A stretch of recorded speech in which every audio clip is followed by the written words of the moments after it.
In the given figure, PS upon SQ. In the given figure, PS upon SQ equals to PT upon TR. PT upon TR and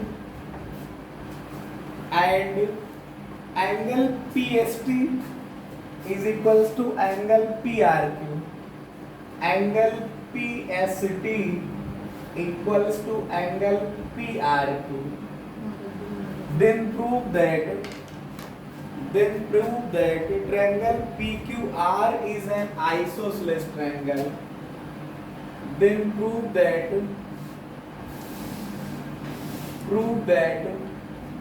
triangle PQR is an isosceles triangle. Isosceles triangle. इन्होंने question में लिखा है कि in the given figure. अब पहले जो figure दिया हुआ है उस पे बात कर लेते हैं हम लोग। ये हमारे पास पॉइंट P है, ये हमारे पास इसका वर्टेक्स Q है और ये R है। एक लाइन सेगमेंट ऐसे ड्रा किया गया है, ये ST लिखा हुआ है। ये क्या लिखा हुआ? ST। थोड़ा से ध्यान दीजिएगा, इन्होंने लिखा है PST। एंगल देखिए, PST पे फोकस करिए तो ये एंगल हुआ। PRQ पे फोकस करिएगा तो ये एंगल हुआ जाकर। और दिया है कि PS का रेशियो SQ के साथ, PT का रेशियो TR के साथ इक्वल है ना।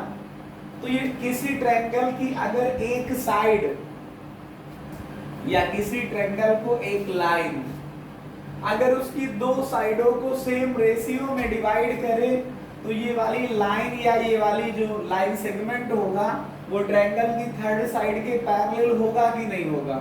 तो जो इन्होंने ये शब्द लिखा है इसके बिहाफ पे ये कंफर्म हो जाएगा कि ये इसके पैरेलल हो जाए।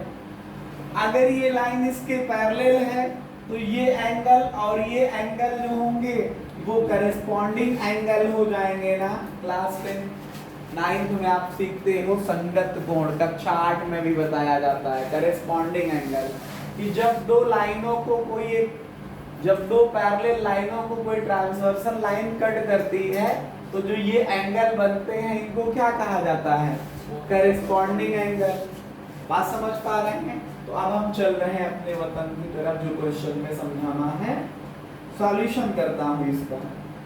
सबसे पहले आप लोग लिखेंगे गिवन दैट, क्या कि इन जो ट्रायंगल PQR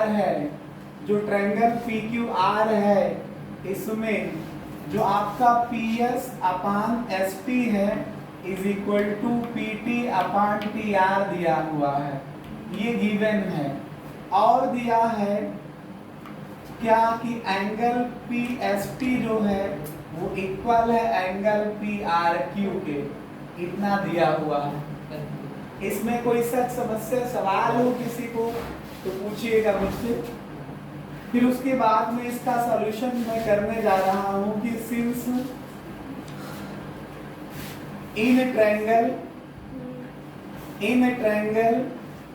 ये कौन सा ट्रायंगल है? इन ट्रायंगल PQR में, समझिए PQR पे फोकस हो रहा, PQR पे फोकस करिए। लिखा है, क्या लिखा है कि PS बटे SQ जो है वो PT बटे TR के है, PT अपान TR है, PT अपान TR है।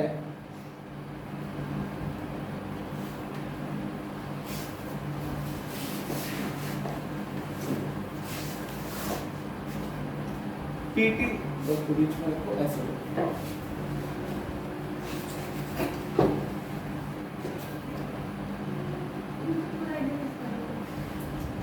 ये PT अपान TR है।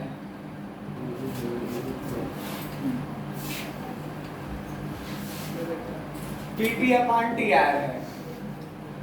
तो ये कौन सी थ्योरम लगेगी अगर इस ट्रायंगल में PS अपॉन SQ जो है वो PT अपॉन TR है, तो converse part of Thales theorem हुआ था करके। बोलो इसका मतलब हुआ क्या, by converse of Thales theorem.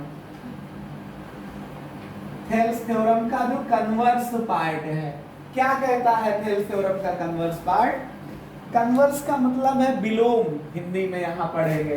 तो थेल्स थ्योरम की विलोम थ्योरम है ये, थेल्स की विलोम प्रमेय है।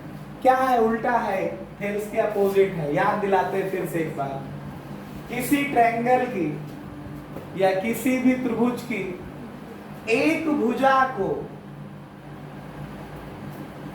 किसी भी ट्रायंगल की एक भुजा के समांतर या पैरेलल कोई लाइन खींची जाए जो ट्रायंगल की दो साइडों को कट करती है, तो थेल्स की प्रमेय कहती है कि ये सेम रेशियो में डिवाइड करेगी दोनों साइडों को।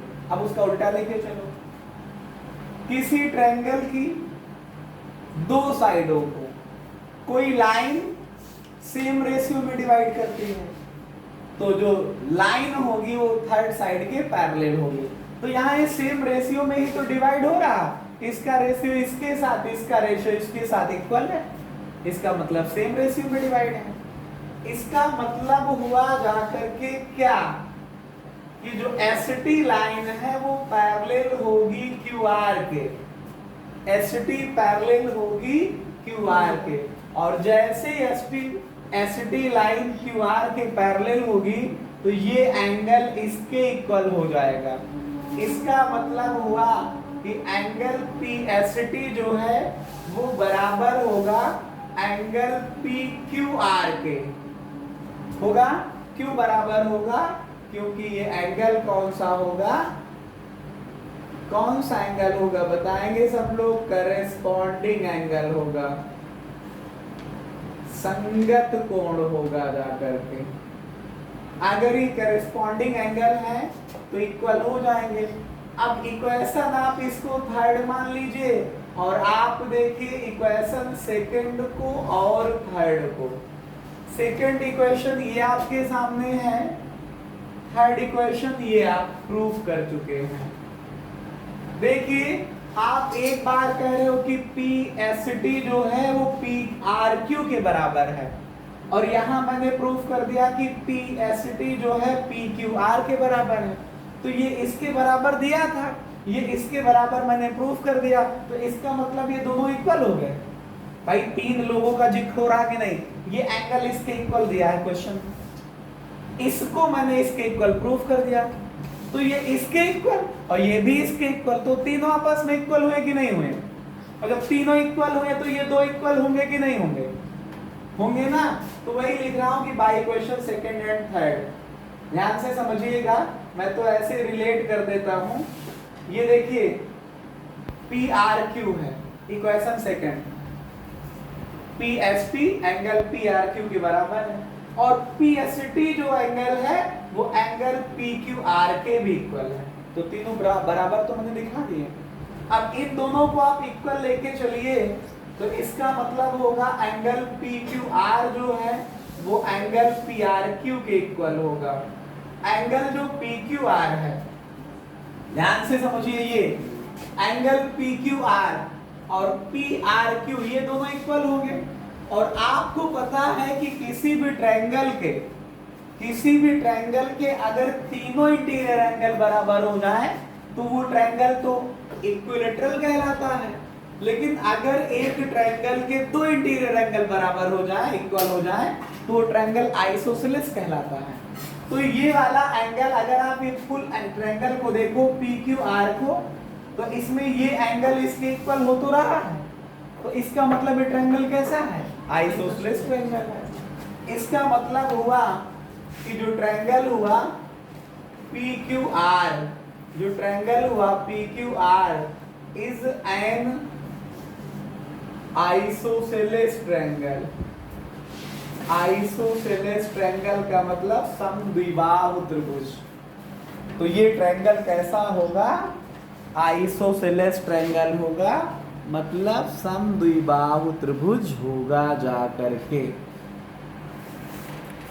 Prove that the line segment joining the midpoints of prove that the line segment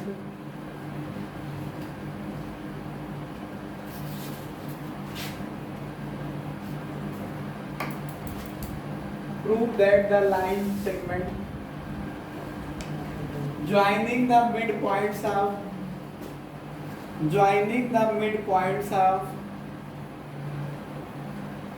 adjacent sides of a quadrilateral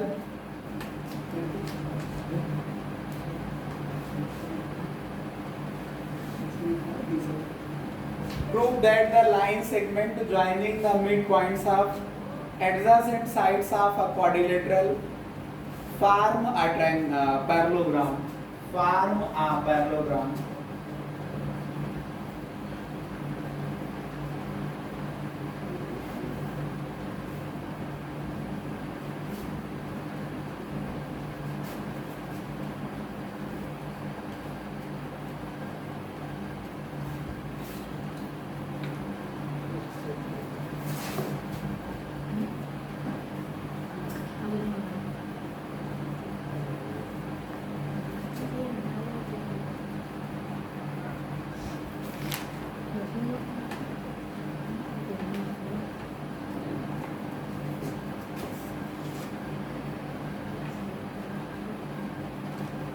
एक क्वेश्चन है, हम लोगों ने इस क्वेश्चन को क्लास 9th में भी पढ़ा था।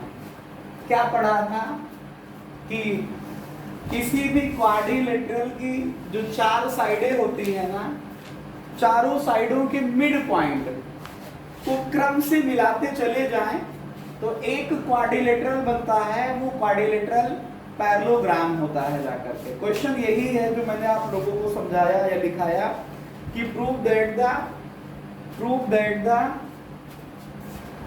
Line segment joining the mid points of adjacent sides of a quadrilateral की एडजेसेंट साइड का मतलब होता है संलग्न भुजाएं, मतलब जो क्रम से आती हैं वही होती है संलग्न भुजाएं। तो जो आपके पास एडजेसेंट साइड्स होंगी जाकर के क्वाड्रिलेटरल की, अगर उनको आप मिलाओगे, उनके मिड पॉइंट को मिलाओगे तो जो लाइन सेगमेंट बनेंगे ना, वो लाइन सेगमेंट पैरेललोग्राम बनाएंगे जाकर के। उसी को मैंने हिंदी में लिख करके दे दिया कि एक चतुर्भुज की 4 भुजाएं होती हैं, उनके मध्य बिंदुओं को मिलाओगे तो क्या बनेगा? एक समांतर चतुर्भुज बनेगा जाकर के। ठीक है, हिंदी वालों के लिए ये है, क्योंकि वो कमेंट में कह रहे हैं कि सर हिंदी में क्वेश्चन लिख दीजिए, बाकी आप समझाते तो जैसा है वो हमें समझ में आता रहता है, तो इस वजह से मैंने क्वेश्चन हिंदी में लिख दिया। इसको हम सॉल्व करते हैं, इसको हम हल करते हैं। हमारे पास कंसीडर कर लेते हैं कि एक ही क्वाड्रिलेटरल है। आप लोग देख पा रहे होंगे कि मैंने इसको कोई स्पेशल डिजाइन नहीं दिया क्वाड्रिलेटरल को। अगर आपको ये कोई स्पेशल डिजाइन लग रही हो तो आप इसको छोटा बड़ा करके सभी डिजाइनों को हटा दीजिए। मैंने हटाने का प्रयास किया, कोई स्पेशल टाइप का तो दिख नहीं रहा है। अब इसका नाम तो हम देंगे ना अपने हिसाब से ABCD।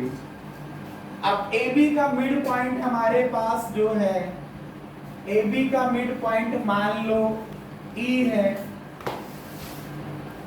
BC का मिड पॉइंट F है, CD का मिड पॉइंट G है और AD का मिड पॉइंट I है। ठीक, अब इनके मिड पॉइंट को अगर आप मिलाओगे, एडजेसेंट का, पड़ोसी का, इसके मिड पॉइंट को यहां से मिला दो पड़ोस से, इसके मिड पॉइंट को इसकी पड़ोस वाली साइड से मिला दो मिड पॉइंट से, इसको यहां से मिला दो, तो आप देख पा रहे हैं पैरेललोग्राम बन रहा है। आप लोग देख पा रहे हैं कि जो डॉटेड फिगर मैंने दिखाया है, अगर आपने मिड पॉइंट को ही मिलाया होगा तो लगभग ये पैरेललोग्राम दिखाई पड़ रहा है। ठीक है, यही मुझे प्रूफ करना है। अब इसमें हम कंसीडर करेंगे, क्योंकि गिवन तो है नहीं, दिया नहीं था, तो हम मानेंगे कि ABCD हमारे पास क्वाड्रिलेटरल है। ठीक है, आप लोग मेरे साथ लिखेंगे let us consider माना कि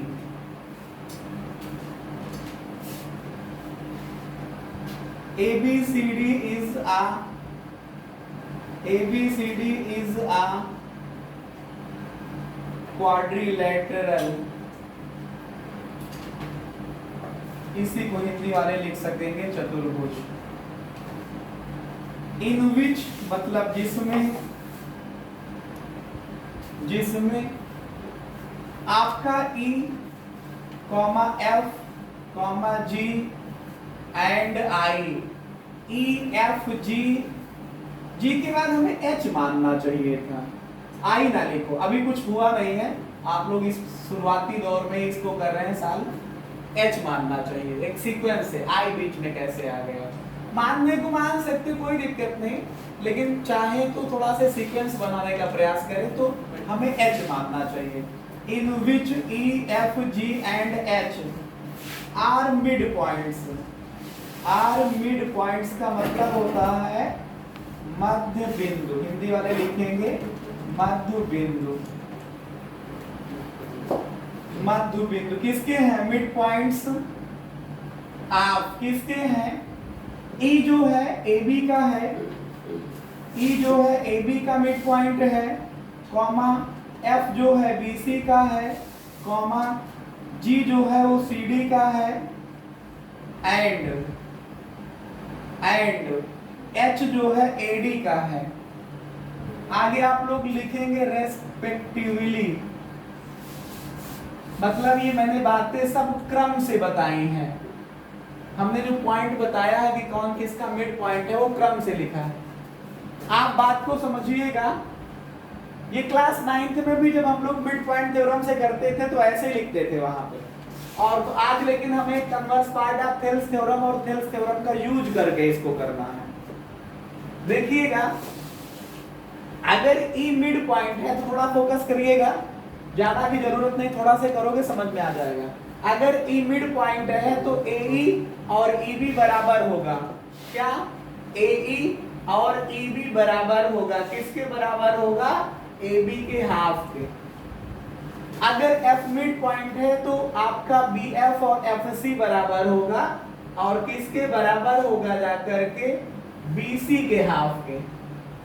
अगर G जो है मिड पॉइंट है तो CG और GD बराबर होगा, किसके, CD के हाफ के।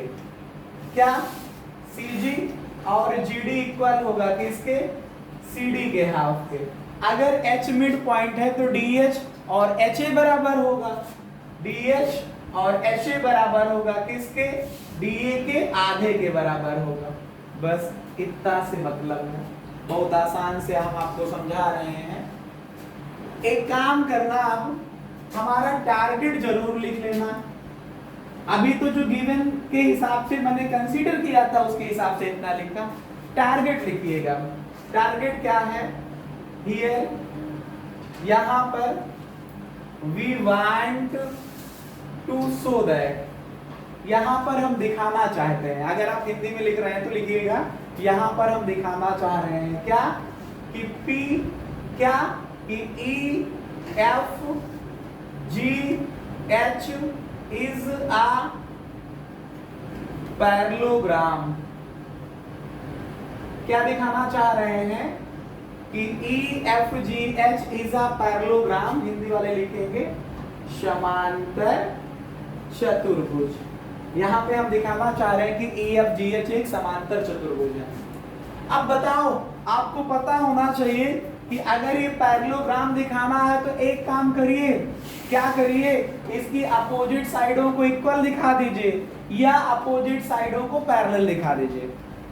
किसी भी क्वाड्रिलेटरल की अगर अपोजिट साइडें इक्वल हैं तो भी पैरेललोग्राम होगा, किसी भी क्वाड्रिलेटरल की अगर अपोजिट साइडें पैरेलल भी दिखा देते हो तब भी पैरेललोग्राम होगा। तो इसके लिए हमको क्या दिखाना पड़ेगा, HE जो लाइन है वो पैरेलल है GF के, और क्या दिखाना पड़ेगा, HG जो लाइन है वो पैरेलल है EF के। ठीक है, ये लाइन इसके पैरेलल दिखाइए, HE पैरेलल GF के और HG पैरेलल EF के। इसमें कोई सच समस्या सवाल होना नहीं चाहिए। फिलहाल जब तुम लोगों को मैं मैथ पढ़ाऊं तो हो नहीं सकते ऐसे सवाल समस्याएं, ठीक है। अगर फिर भी हो तो बताना। अब इसका मैं प्रूफ कर रहा हूं। वैसे मुझे प्रूफ यहाँ पे लिखना चाहिए, प्रूफ सब यहाँ लिखा जाना चाहिए और यहाँ पे हमको सॉल्यूशन लिखना चाहिए, क्योंकि मैं जिस तरह से लिख रहा हूँ कि पहले एक्चुअल में जो गिवन दैट का टॉपिक होता है वो लिखता हूँ, फिर टारगेट का टॉपिक समझाता हूँ, फिर इसको प्रूफ कैसे करेंगे वो बता देता हूँ। गर्मी पड़ रही तो ऑब्वियसली सी बात है, गर्मी लगेगी, सबको लगती है, ठीक है। बात समझ पाए? अब देखो, अगर हमें थेल्स थ्योरम लगाना है या converse part of Thales theorem लगाना है तो मैंने आपको बता रखा है कि एक ट्रायंगल होना चाहिए, उसके बीच में उसकी दो साइडों को कट करने वाला कोई होना चाहिए। क्या ऐसा कहीं पे आपको नजर आ रहा है? जब नजर नहीं आ रहा तो एक डायगोनल को खींच दीजिए, कंस्ट्रक्शन लिखिए। कंस्ट्रक्शन आप लोग लिख सकते हैं, we draw diagonal DB, we draw diagonal DB, we draw diagonal DB. अब आप लोगों को फोकस ठीक वैसे ही होना चाहिए जैसे महाभारत में अर्जुन का फोकस किस पे था? मछली की आंख पे था। वैसे आपका फोकस केवल इस ट्रायंगल में और इस ट्रायंगल में होना चाहिए, मतलब DAB में और DCB में होना चाहिए। आप देखिए, इन ट्रायंगल DAB को फोकस करिएगा। ट्रायंगल में DAB की बात बता रहा हूं, DAB की बात बता रहा हूं। ये ट्रायंगल देख पा रहे हैं? इसको ये लाइन सेगमेंट कट कर रहा है दो साइडों को। देखिए AH अपान HD, AH अपान HD, कहेंगे सर ये तो बराबर है। आप ये लिख चुके हैं AH और HD बराबर हैं, तो ये जब बराबर वैल्यू है तो ये तो 1 के इक्वल आएगा, डिवाइड करोगे तो।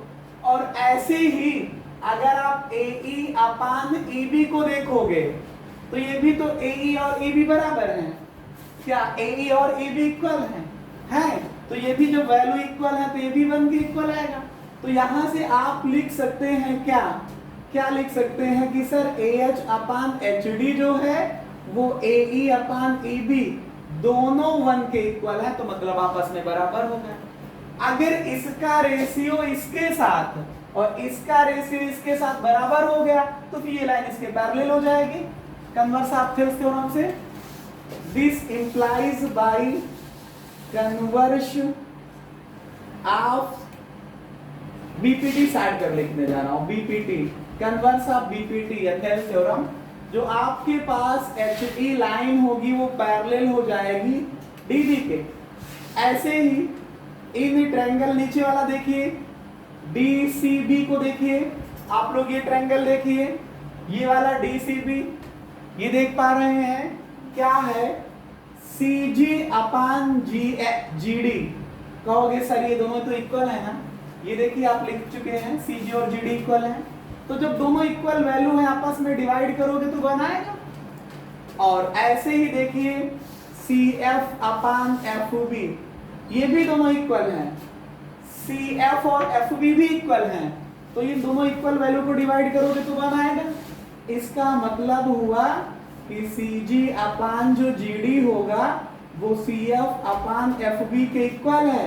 इसका मतलब होगा बाई कन्वर्स लगाओ of BPT rule, BPT rule का कन्वर्स लगाइए तो क्या होगा? अगर इसका रेशियो इसके साथ और इसका रेशियो इसके साथ बराबर है तो ये साइड इसके पैरेलल है। इसका मतलब होगा कि जो आपके पास GF लाइन है वो पैरेलल किसके होगी? BD के होगी। अब यहीं पे और थोड़ा से समझिए, आप एक बार कहते हो कि सिंस, क्या कहते हो कि HE पैरेलल जो है वो DB है, और अब कह रहे हो कि BD पैरेलल GF है, तो इसका मतलब हुआ कि HE और GF दोनों लाइनें पैरेलल होंगी। बोलो, ये लाइन इसके पैरेलल है और ये वाली लाइन इसके पैरेलल है, तो ये दोनों आपस में पैरेलल होंगी कि नहीं? क्यों? ऐसे दो लाइनें खींचो पैरेलल है, उसके ऊपर फिर खींचो पैरेलल है, तो तीनों आपस में पैरेलल नहीं हुई। जब तीनों आपस में पैरेलल हुई, ये दोनों पैरेलल नहीं होंगी क्या? होंगी पैरेलल। तो इस तरह से इसको मैंने इसके पैरेलल दिखा दिया। अगर आप लोग चाहो तो ये डायगोनल ड्रा करके इस साइड को इसके पैरेलल दिखा दो, समझ गए? चाहो तो इतना पार्ट और प्रूफ कर लो। अब ये ट्रायंगल ले लेना, एक बार ये ले लेना डायगोनल, इस बार मैंने AC ड्रा कर दिया, तो AE अपान AB वो भी बराबर है 1/1 1 आ जाएगा, और इसका CF अपान MP इक्वल है 1 आ जाएगा, तो ये लाइन इसके पैरेलल हो जाएगी। ऐसे इस वाले ट्रायंगल में HA अपान HD और CG अपान ये बराबर हो जाएगा, तो ये लाइन इसके पैरेलल होगी, तो ये भी पैरेलल हो जाएंगे। हम यहाँ पे एक शब्द यूज करेंगे सिमिलरली, मतलब इसी प्रकार हम दिखा सकते हैं HG जो है वो पैरेलल किसके है? EF के, EF के। इसका मतलब इसका मतलब क्या हुआ? EFGH is a parallelogram. क्या होगा ये? एक समांतर चतुर्भुज होगा जाकर के, ठीक है।